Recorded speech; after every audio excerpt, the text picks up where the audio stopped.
life lastly, when you see your growth call ending? I don't know. I'll let you know. Oh, man. I wasn't hiding it from you. Wasn't hiding it from you. Crystal ball I is don't out of keep it reach. somewhere in the closet, that's for sure. No. It's data. I Yeah, wrote bring it. it back. I wrote it this morning. Actually, for those of you who really want to understand the process, I mean, when I'm writing in the morning, when all 4 of my kids aren't up and one was throwing up this morning, it was just before all that happens, I actually have some time to myself to think. And this morning, I wrote a note called "Efficiently Overbought," and I'll just read this slowly because if you don't subscribe to it, we wouldn't know what I wrote. But at the end of the day, I think this is an important question that you're asking, but it's not a new one. I get asked this question all the time.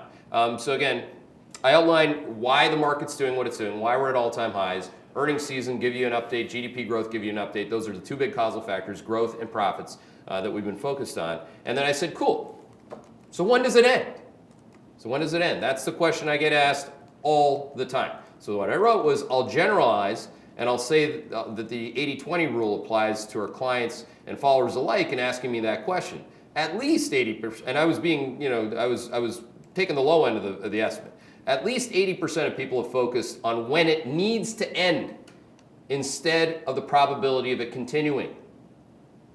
Everyone's focused on when it has to end as opposed to the very real probability that it continues to happen. What does that tell you? Okay, that means that most people have missed this move. They hate it. It's valuation, blah, blah, blah, whatever. I've abhorred that. And I hope you've learned something from it. But going on, there are 2 major components that I consider in answering the question. I don't think it's a bad question. I don't think it's a bad question. It's a very fair question. It just incidentally is a consensus question. So understand that everybody is questioning when it ends. When does it end? When does it end? When does it end? As opposed to the very probable outcome that it continues. Okay? So one, fundamental, when does the data change? Growth, inflation, profits. Well, when the data changes. That's the answer. We're not hiding it in the closet. We're giving you an update every single day on growth, inflation, profits.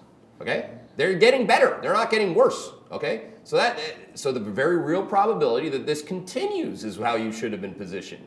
Buying every damn dip, calling them damn dips because there's some alliteration in that. Now the second thing is a quantitative signal, which includes the behavioral overlay. So again, when you look at futures and options markets, positioning, there's behavioral factors fully loaded in that.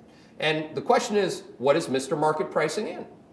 And my answer to that, very similar to what I'm not hiding in the closet, which is the growth, inflation, and profit data, very similar answer. We're very much dependent on the market giving us an opportunity to realize that something is changing.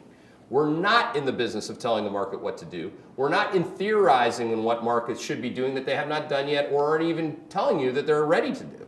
So I think that that's a very big difference between how we do it and how everyone else does it. And that's probably why we rub some of the everybody else's a little bit the wrong way sometimes.